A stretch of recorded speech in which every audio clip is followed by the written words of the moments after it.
Good morning, everyone, and welcome to our first quarterly investment update of 2024. Thank you so much for joining us, and we hope this discussion today is informative. We're going to be covering, since it's the beginning of the year, what happened in markets last year, and then where we see things setting up for 2024. And with that, we're going to jump right in.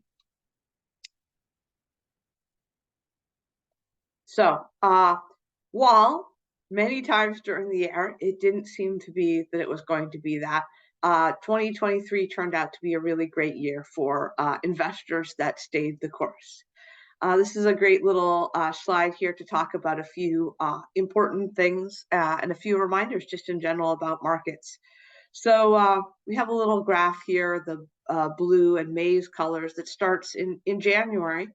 And this is showing the S&P's ups and downs throughout the year. So we started the year off pretty optimistic, went back down such that at the end of the March, the market has basically not had any gains for the year. If you will recall, in March, there was a bank scare when Silicon Valley Bank failed and regulators had to come in and take it over.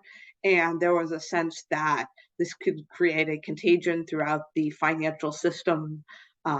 Luckily, despite all the fear and the moment, the regulator stepped in. The contagion did not spread to any other banks. And ultimately, that passed and markets began to rally, although that bank crisis really hit small value stocks quite hard. But in general, the overall market, again, here represented by the S&P 500, went up through about August. A lot of good economic news, a lot of optimism about the year, and a lot of belief that the recession fears that we had entered the year with, that there was going to be a recession in the fall, that rising interest rates were going to result in that. That all kind of passed and investors became more optimistic.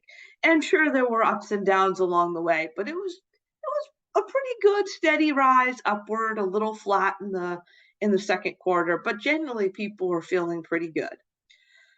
Then, come the late summer, fall, we went on this nice downward track. The biggest drawdown was about almost 10%. When you're going through the year, that feels big. It's also true that at this point, we were having a lot of conversations with folks being up maybe 2% for the year. Because again, as I discussed, small value stocks, which we have an overweighting to in our portfolio, because we believe over the very long run, they deliver higher returns. And we certainly have seen that in many years, even recently. But certainly this year with the Silicon Valley Bank and the fact that a lot of small value stocks are in the regional banking, they were hit very hard. So were international stocks. And so a lot of the market-wise portfolio was up maybe 2 to 3% in this fall level.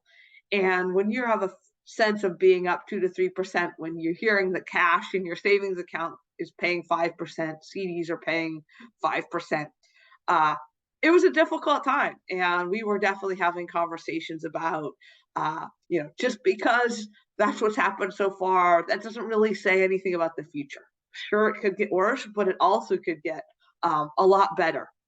And thankfully, for once, since we never know what's going to happen, it was a spectacular last 2 months of the year. So here you see that between October 27th and the end of December, the S&P 500 was up 16%, delivering about roughly 2/3 of the returns for the entire year in that last 2 months. So a great example of why staying the course is so important. Why, when things are down, you don't know where they're going from here. They could go up, they could go down, they could go every which way. But that it's really important to stay the course, because otherwise you can easily miss out on a very short period with very substantial gains. And ultimately, the markets finished up for the year. Market-wise, 60 portfolio finished about up 11, little over 11% for the year. So it turned out to be a great year. You can see that kind of in perspective of calendar year returns for the S&P 500. Max return is about 43%. min return about -37, ended the year up about 26%. So well above average, not its best year, but really a really good year. It's also important, again, with this idea of staying the course, to understand that even in what turned out to be a higher than above average year, the number of trading days that were up and down, they were almost half and half. Only just over half of the days was the market actually up on any given deal. And there were 2% movements either way throughout the year. So a fair degree of volatility, but still that led to an overall great year in markets. And just to give you a sense of, again, how much these last 2 months of the year made a difference, you see it here for the S&P 500. We generally think of that as representing the US large cap market. And again, you saw from those charts about 11% happened when you take the last quarter, so not just those last 2 months, but the last 3 months of the year. You can see that about two-thirds of the return, about a third of the return here, this 11%, happened in that last quarter compared to the 26% for the year, represented by this light gray bar. So maybe a little bit under half resulted. That was even more pronounced in other asset classes, which had a much lower return during the first 3 quarters of the year. So I talked about US small cap stocks, small value stocks. They were barely up going into the fourth quarter of the year.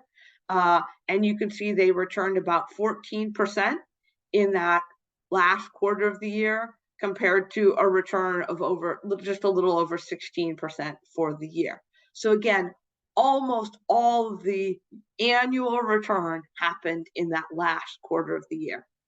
The most extreme over here was global real estate, which actually going into the last quarter of 2023 was down, and it made up a lot of ground and ended the quarter up 15%.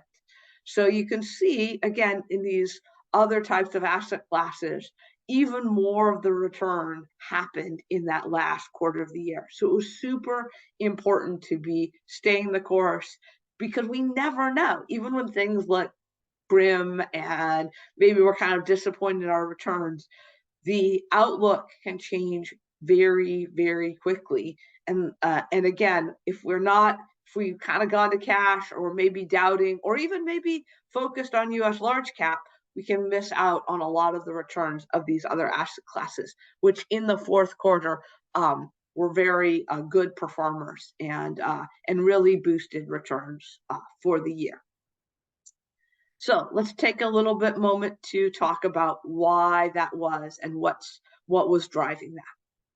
So this chart discusses where we are relative to interest rates and why that has been such a continuing theme in markets. I think we've talked about that at other ones of these quarterly reviews, but speculation since the inflation driven primarily by COVID and other things has really, first of all, in 2022, resulted in central banks, the Federal Reserve, raising interest rates in one of its most rapid rises historically. And so you can see that the Fed fund rate through January and through the end of 2020 to the end of 2022, the beginning of 2023, the Fed was pretty continuously on a steady rise in interest rates.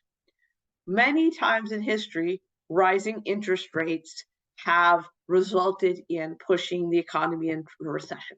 It's not a guarantee, but this steep rise in interest rates had market participants very worried that we were going to go into a recession. And if you recall back to kind of the sentiment in the fall and late parts of 2022, it was not 100%, but there was kind of a general consensus among the world that there was going to be a recession in 2023. 2022 was a bad year for markets. Markets were down. There was a lot of worry, a lot of scares. But ultimately, we're now through 2023, and lo and behold, that feared recession hasn't come. It was a great year in markets.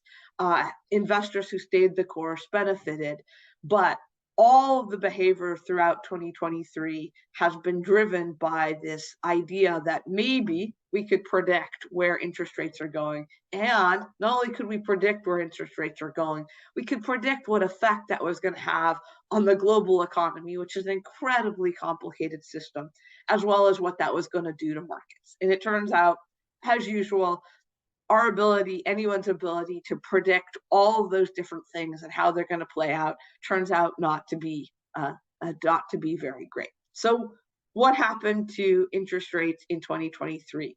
One, the rise has slowed, but it hasn't actually fallen yet. So a lot of times when there's a recession, the Fed funds rate will fall. It hasn't yet. There's some projections that it will in the future, but right now it's stayed steady. Throughout this time, the market has been predicting where it's going to go. Markets predict sort of the way like Vegas odds do for sports teams. So there's idea before the Super Bowl, who's going to win the Super Bowl. And just everybody, I wish it was going to be the Seahawks. It's obviously not going to be the Seahawks, but say the Seahawks were playing in the Super Bowl. Does everybody think the Seahawks are going to win? Is it 50-50? Are they favored? Are they not favored? Depending on that, that's kind of what the market thinks is going to happen. So the market in the fourth quarter totally changed its mind about what was going to happen to interest rates.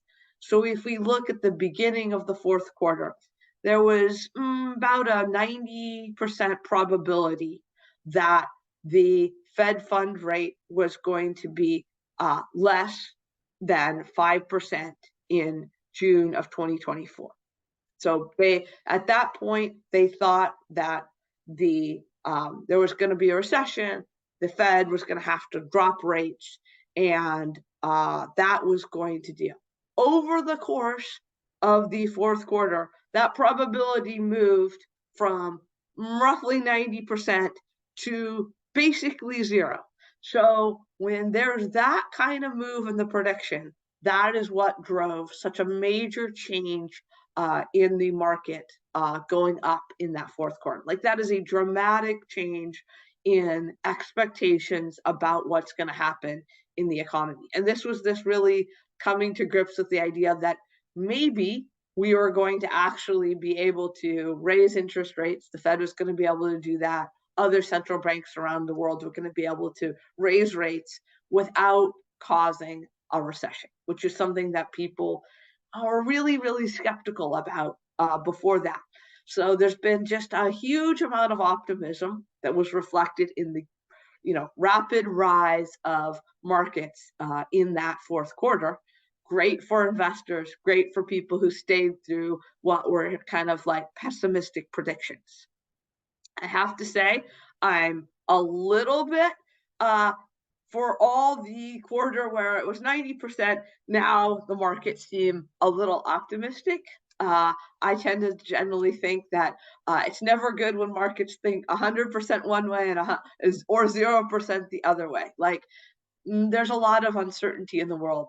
Economics is very complicated. What's going to happen with wars, with elections, with dynamics, all of those things can make outcomes uncertain. So when the market thinks they're sure they know what's going on, I always tend to be skeptical about that. But right now, the market has been going up, driven by this idea that there's not going to be a recession and that there's been a lot of data. Inflation has fallen. Consumers are still very optimistic about their prospects and getting more optimistic. And that optimism has been driven by, again, this feeding on this idea that we're not going to have a recession. So you can see that the big deal has been that inflation rose here. There's two different measures of inflation that people like to use. One is indicated by this yellow line, the other one by this blue line.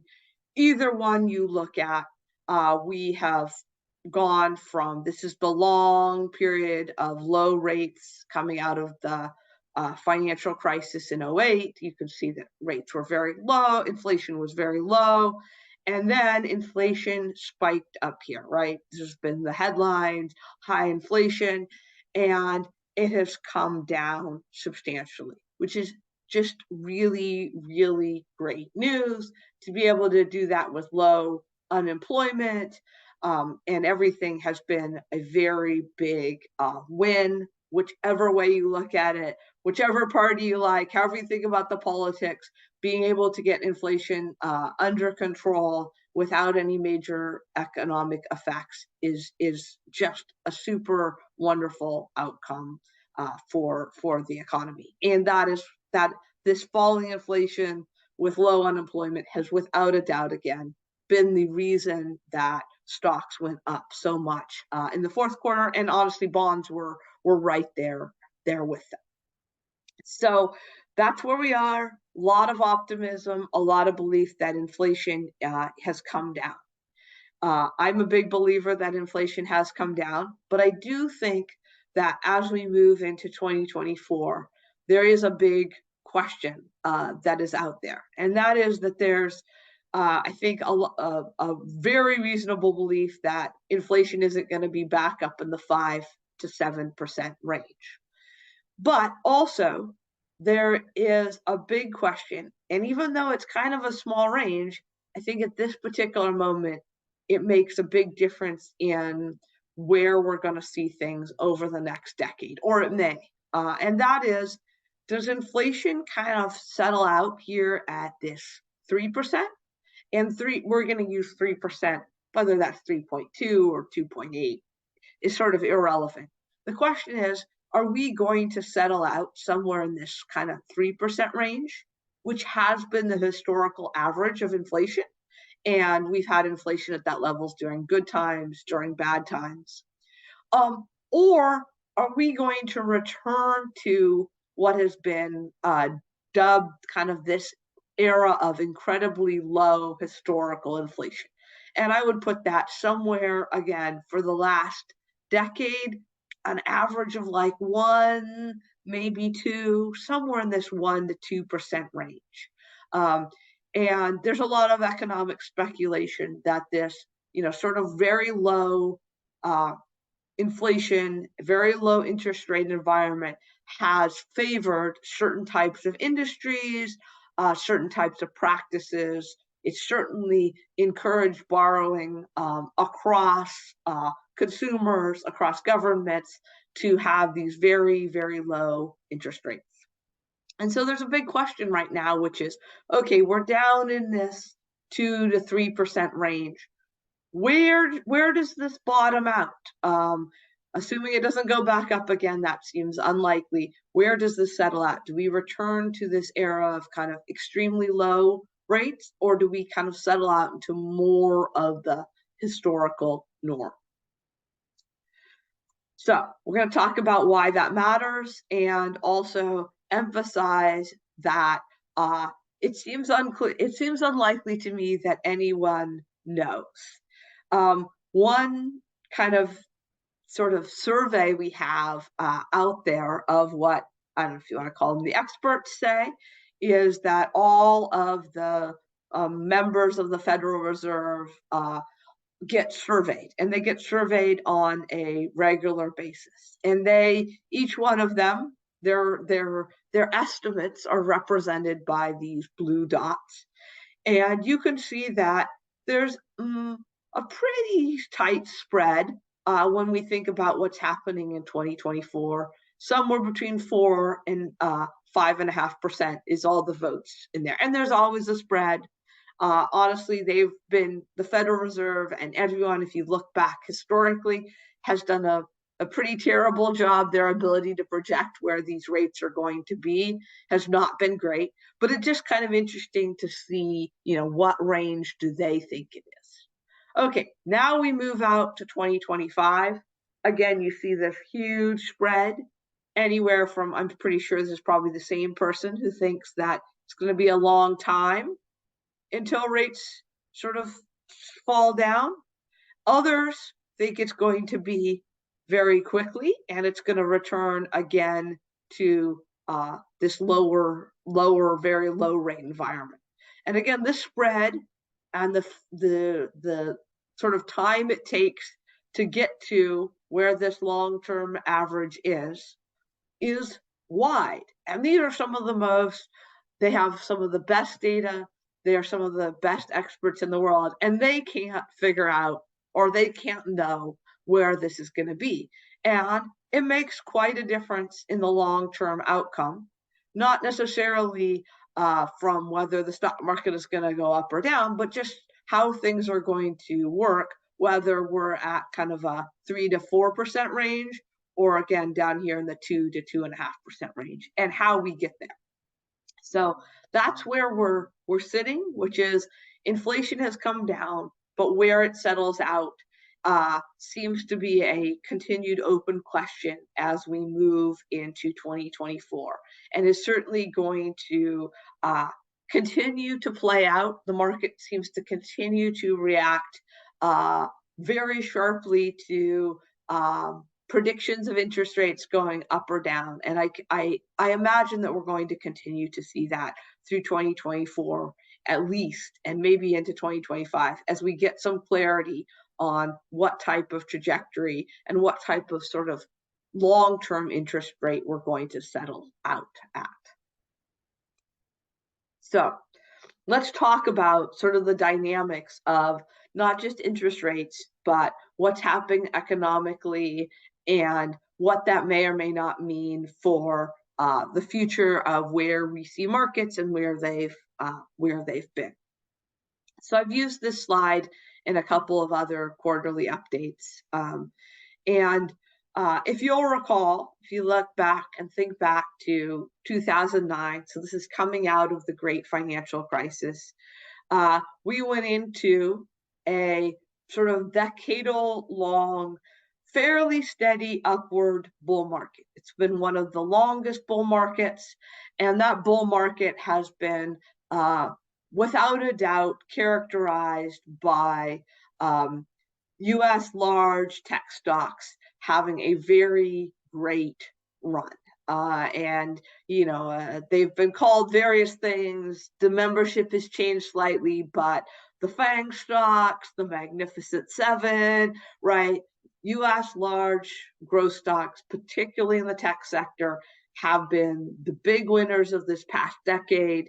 But it's also been true that while they've gone up, this also was a period of good returns for investors across many markets and overall for stocks. Then we came to this COVID period, which we all, I think, wish we could forget. But there is absolutely no doubt that COVID was a huge disruption. What it triggered kind of an event-driven recession initially, and then certainly has been responsible or in some way contributed to this kind of inflation that we've been seeing. And there's kind of two camps. I'm going to make them black and white, but in reality, there's kind of a spread between these kind of ideas that's floating around. The speculators, the academics, all the folks who think about economics and economic history and implications for the world. And one of those is what have kind of called team temporary.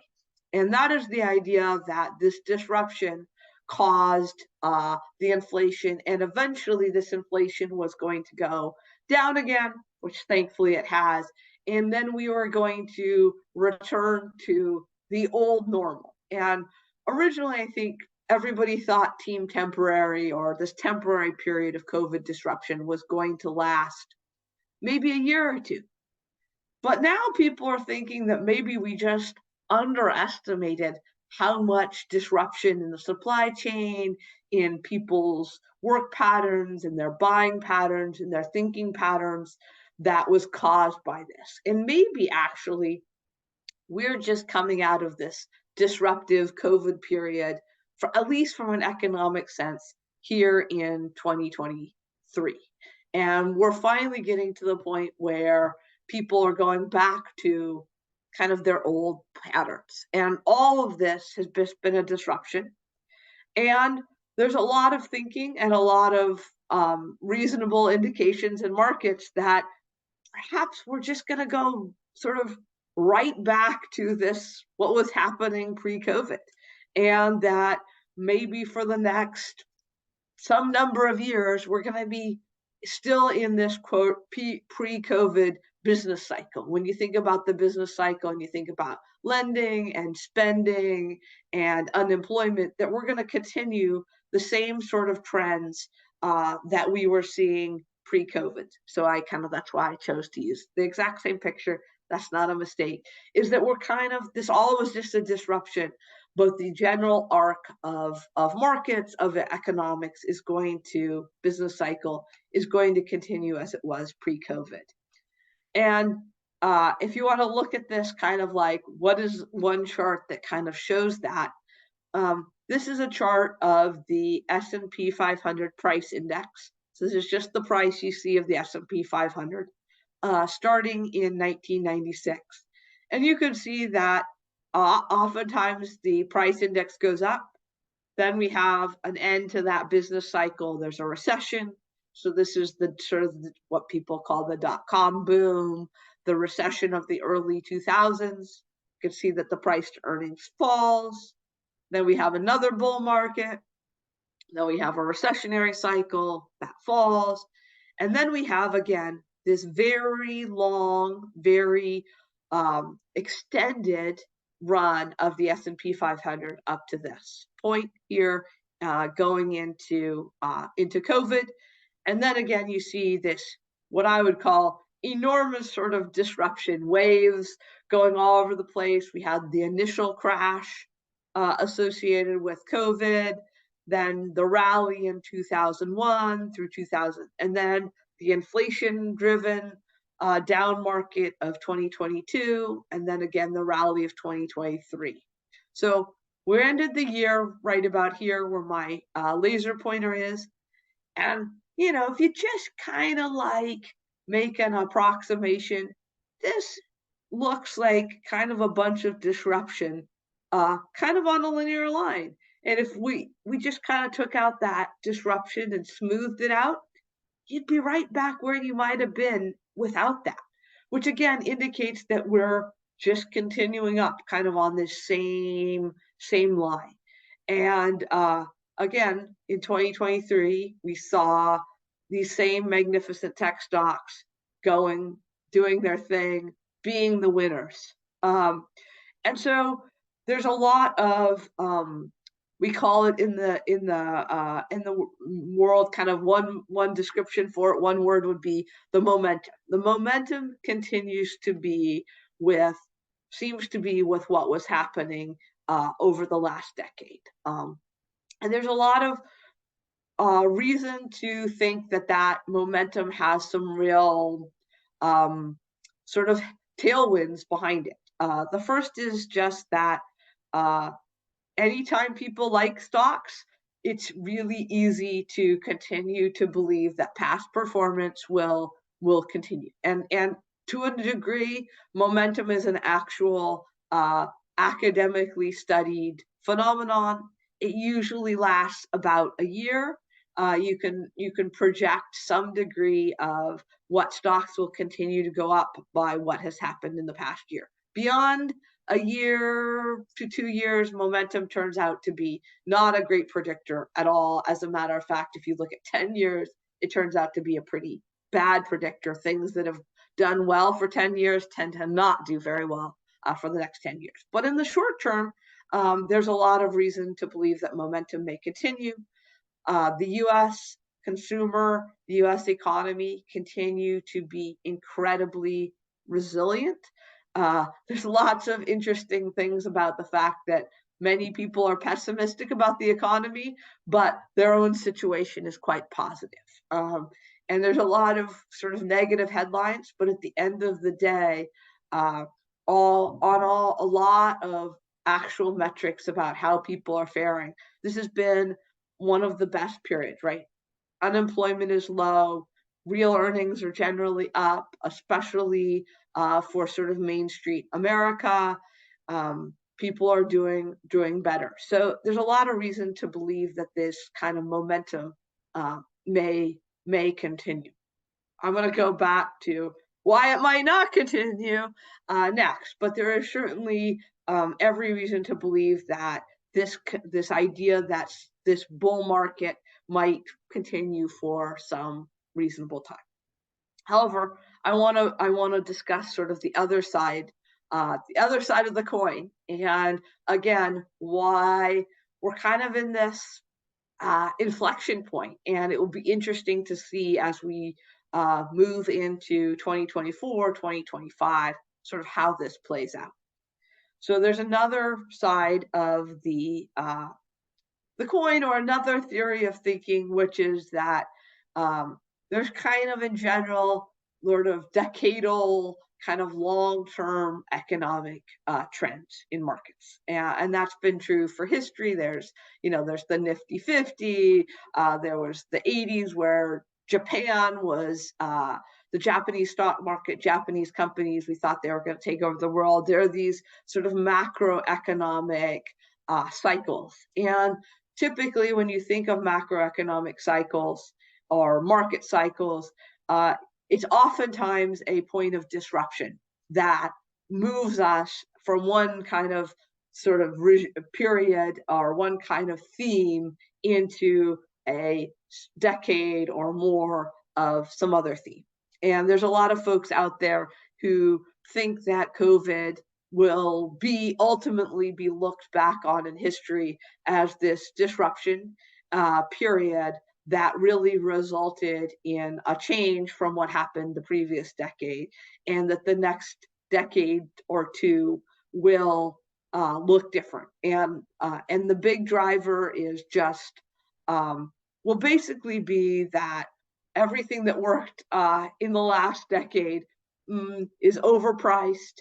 We are in a very different inflationary environment. So again, I talked about how maybe we'll settle out in that really, really low rate environment, and how that low rate environment really has been a key driver of what happened over the past decade from 2009 to 2019. Again, coming out of the great financial crisis, and that while no one's thinking that rates are going to be at 7% going forward, inflation's going to be at 7%. There's a really good camp of thinkers who think that we will not return to the very low interest rates of the previous decade, and that coupled with things like the need to address climate change, the sort of retreating from globalization that is happening across the whole world, population dynamics will result in, this is a capture from a sort of famous investor in the hedge fund world named Ray Dalio, sort of that there will be a changing world order. And I don't mean that like the whole world is going to shift, but that the next decade will look very different, at least from a market perspective, than what we saw in 2009 to 2019. So some reasons to think that we might be going into that is, again, this cost of borrowing. So when the cost of borrowing has been essentially for the past decade, from a real yield terms, it's been basically free to borrow money. And when it's free to borrow money, that means that investors think about trades and they think about borrowing money to build something very differently than when maybe the cost to borrow money over inflation is not zero. Maybe it's even a couple percent, but that can make a big difference. We see that clearly, at least I've seen that over the past year, in people making decisions about whether to buy a home, right? It's very different when you can get a mortgage at 7% versus a 3% mortgage. That changes the calculus for many of us as homeowners. That certainly changes the calculus for businesses. So where that ultimately borrowing rate ends up is going to be a big driver. And whether, if we do not go back to this very low yield environment, that is going to have some implications. The second big one, and I don't think this should be underestimated, is where US equity market valuations are. And I think we've talked about it on these calls, but it's certainly true that equity market valuations have almost no predictive power of market returns or asset class returns in the 1 to kind of year time frame.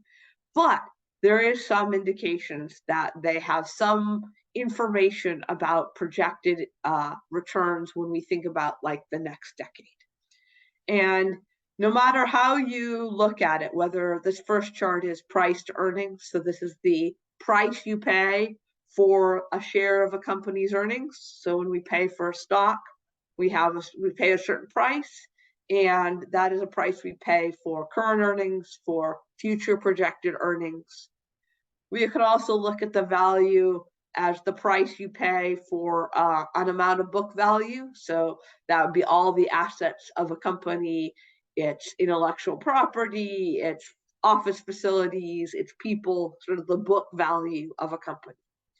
And if you go and you look where we were at the beginning of sort of this last decadal period from 2009, you can see that even coming out of the crisis, all stocks, and particularly US growth stocks, but even US value stocks, were at a either historical average level relative to the price you paid for the amount of earnings, or they were below average. And when the price you pay for a certain amount of earnings is below average, you can think of it as kind of like stocks were on sale. So if you look at US growth stocks, they were on sale a decade ago. If you look at it versus the price to book, again, well below the historical average of the price you pay for a certain amount of value. Fast forward to where we are today, and you could see that, especially in the realm of US growth stocks, the price that needs to be paid to buy a certain amount of earnings, a certain amount of book value, is way above the historical average.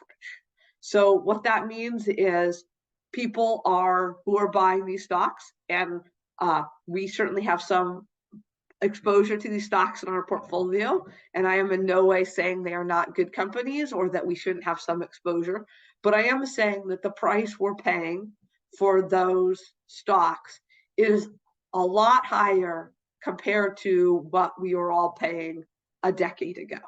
And generally, the higher the price you pay, even for a great company, the lower the expected return is going forward over the next 10 years. And you can see that, interestingly, if you were to look, and I don't have all the slides in this deck, but I can certainly share them with anyone who's interested, US growth stocks are historically at a high price for what you're buying. That is not true in almost any other area of the market. Value stocks, small value stocks, are cheap. In other words, the price you're paying for the forward-looking earnings or book value is below average, so they're on sale. This is even more dramatically on sale in the international markets, in emerging markets.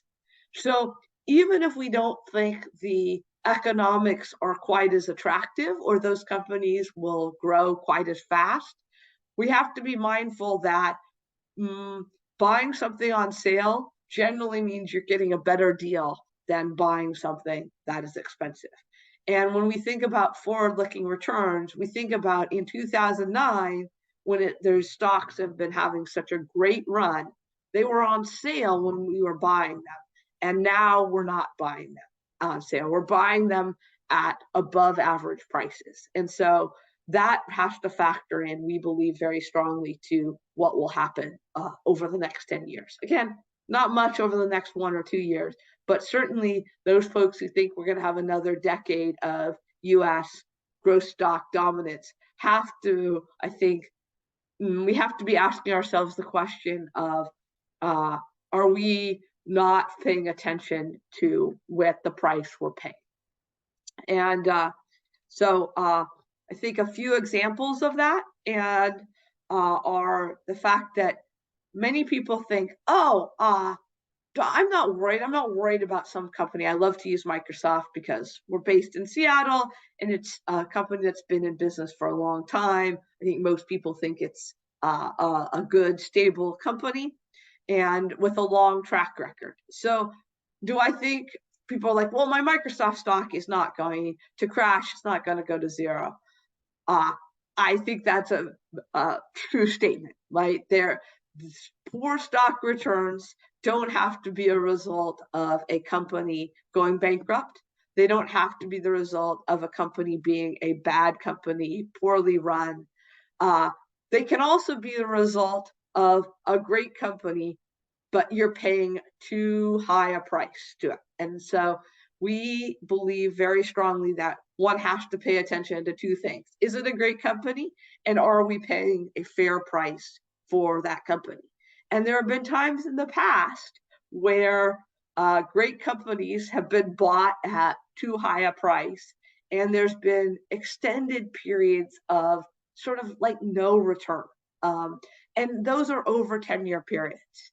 And so it's not necessarily, when we talk about poor returns going forward, it's not like there's necessarily has to be a huge crash or the company has to go out of business. There can just be extended periods when companies are bought at too high a value that there's very little return. And I have a few examples here on this chart. Again, Microsoft from 2000 to 2012 had a total return of minus 39. So for 13 years, it didn't even keep up with inflation. And even though inflation was low, inflation compounded over 13 years, was well above zero. And it had a total return of minus 39%. So you're losing purchasing power, you're losing ground by if you bought Microsoft sort of at this very high price in 2000. Volkswagen is another example. There's been periods, even forget just one stock, but when one country or one index within a country have had extended periods of low return. Japan is actually one of the biggest examples. Is it had a 28-year period where there was no net growth. If you think about buying on January 1st of 1989 and waiting all the way till the end of 2016, the market went up and down between there, but ultimately time period to time period, over those 28 years, there was a net slightly negative return. So that's the risk that we all run in buying companies at too high a price.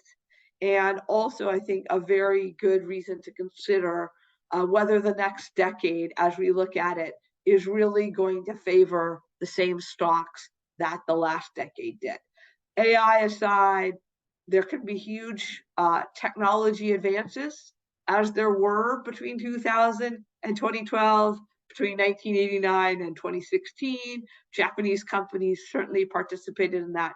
Microsoft certainly participated in tech advances between 2000 and 2012.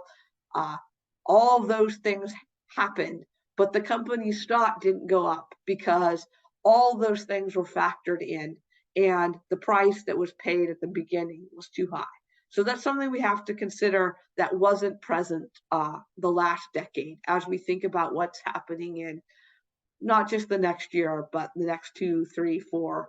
And again, it could happen next year. It could be 5 years out, as we saw again from the beginning. No one knew what was going to happen in 2023. It turned out to be a great year. Tech stocks continued to perform. That could certainly be what happens again in 2024. But we have to be mindful of that may stop at any time as well.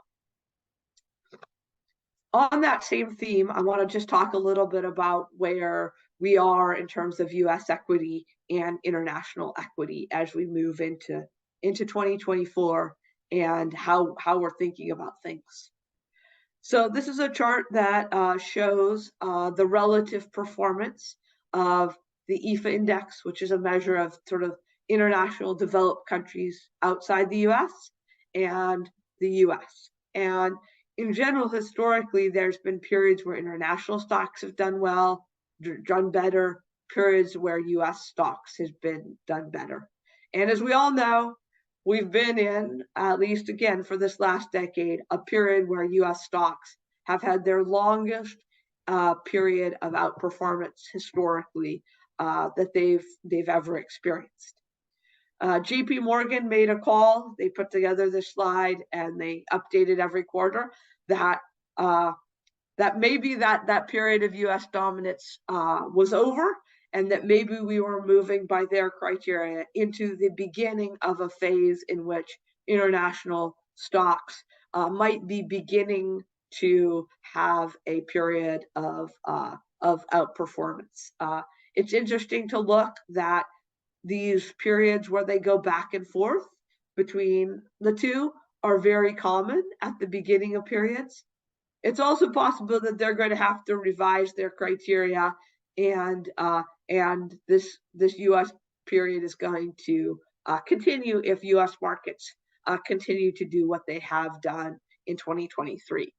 Although it's super interesting to note that if you take the average international company and the average US company, the average international company has outperformed the average US company. But we're in a situation where the Magnificent Seven, these top sort of seven, you could take it down to 10, top 7 to 10 US growth stocks, their performance has been so outsized relative to the average US company that the US market has outperformed the international markets, even though from an average company standpoint, the average international company is outperforming the average US company. So it's like the international markets on average are outperforming, but we just have this segment of the US market that is dominated by sort of speculation, earnings growth, and what I would consider a little bit of some price, I call it indiscriminate buying, meaning, or holding, meaning that people are buying into these Magnificent Seven companies irregardless of the price. And that's sort of driven by three factors that we see. One is just belief that the past performance will continue, that fear of missing out. It's been so good. How could it not be good? I think AI is going to change the world, so I think their earnings projections are too low. And then also that feeds the index. So indexes, the S&P 500, the Russell 1000, all of them will buy based on percentage. So if Apple is 7% of the market and it becomes 10% of the market, the index is going to be buying. It doesn't care what the price is. It doesn't care if the price is too high or too expensive. It's going to be buying. So a lot of indexes, not all indexes, but most indexes are buying what has done well recently, regardless of the price that needs to be paid for it. So it's kind of this idea of, well, if it goes up and it's expensive, I buy more. It goes up, I buy more. It gets more expensive, and they feed on each other. The other reality is after 14 years, there are a lot of people out there sitting on, and we see this every day when we're talking to prospective clients, sitting on Microsoft stock, Amazon stock, Apple stock that has a decade worth of gains, and they don't necessarily want to sell and pay taxes on it. It doesn't matter. It doesn't make sense. Frankly, they may be going to gift it to their kids. They may be going to gift it to charity. But the fact of the matter is they're holding it not based on its investment merits going forward. They're holding it because of tax consequences. And the longer this goes on, the more that force and the more the reason to hold on to it for tax reasons versus sort of the future investment outlook makes a difference. And all of those little things add up. Again, they contribute to this momentum effect. They contribute to those stocks continuing to maybe do well without a true examination of whether the price that's being paid for them is potentially too high. And again, we have them in our portfolio. We're not, we don't think that there should just be radical selling, but I think when we think about what does the next decade look at, like there's certainly a prevailing outlook in the short term that suggests they're going to continue to do well, but there's a lot of maybe unrecognized headwinds that I think should make all of us think twice when we think about having too much of our portfolio concentrated in these top stocks. And so that's one of the reasons why we continue to believe, even though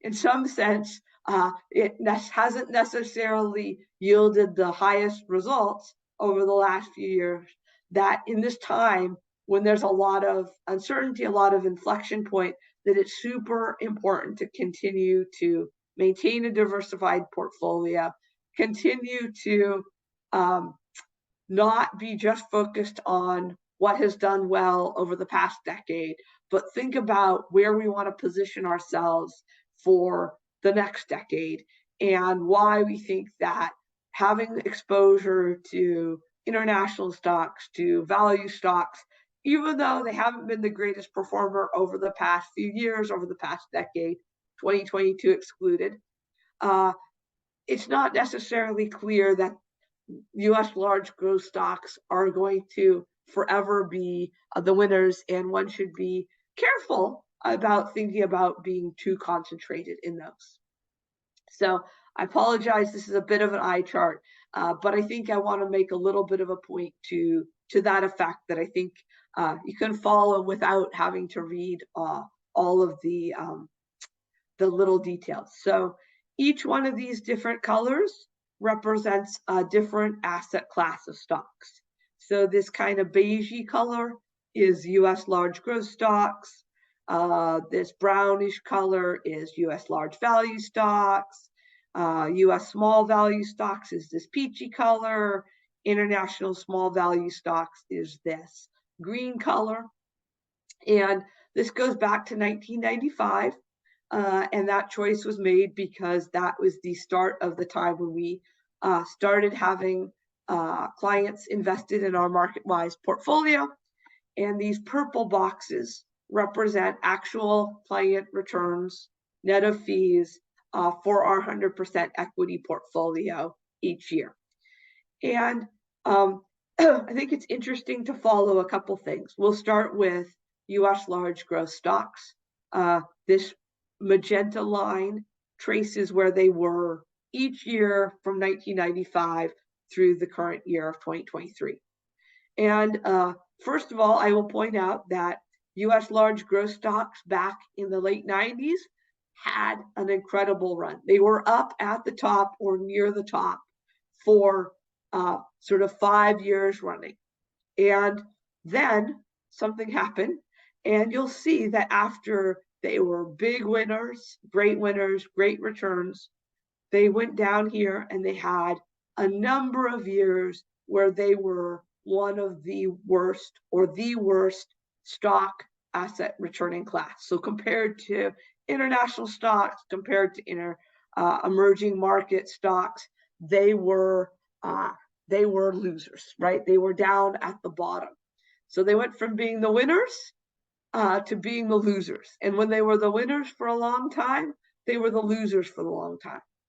You'll also see that they went through a period of being winners, losers, up, down, every which way. We always expect stocks to be somewhat volatile, but even within the stocks, you could see sometimes they were winners and sometimes they were big losers. You can see out here, we were in a period from 2018, 19, 20, big winners. A couple of years of okay. 2022 was a really bad year for US large growth stocks. But again, in 2023, they rebounded very, very strongly. Where they go from here, no one knows. it wouldn't shock me at all that they're the best stocks in 2024. I think they could also be down again. And certainly the last time that they had a long, sustainable run, and this is true for emerging market stocks, they had a really good run in the early 2000s, and they've had a really poor run since then. Once typically, there's very rarely a stock, there's never been an asset class that stayed at the top for more than a decade without having the next decade be terrible. And you see that. You see the best stock returning asset class has never consistently been that. And it's unpredictable. But generally, after really good runs, there tends to be really bad runs. So why do we have the market-wise portfolio on here? One of the things you'll see, and that's outlined by this yellow line, that's each year, is it's a diversified portfolio. What does that buy you? Well, one of the big things it buys you is it's never the worst. It might never be the best. So it's never been the best, and I wouldn't expect it to be the best. That's one of the things diversification does, is unfortunately, it's probably not going to be the best. So if you ask me, is market-wise going to be the best stock asset class? No. But what we're buying with diversification is we're also buying never having been the worst asset class. So we're smoothing the ride. We're making sure that we have really good years and solid years, and without trying to chase the flavor, the unpredictable best place out there. We're trying to have a really steady ride that avoids being way down here at the bottom, or unfortunately, that also usually means we're not up here at the top, but overall delivering a really good value consistently. And I think that hasn't necessarily always been as attractive over the past few years, but definitely as we think about the long term, the smoothing of the ride through diversification, I believe, continues to deliver a value, and it's going to be especially important here as we figure out, as the market figure out and tends to be volatile, as we figure out what the next decade and what those trends might look like. So with that, thank you all for listening to me for the last nearly an hour. We always encourage you, if you have any concerns about your portfolio, any questions, want more information on anything we've talked about, just send us an email to myself, to your advisor. We're always here to answer your questions, and we really appreciate your time and your continued desire to learn and understand what's going on in your portfolio.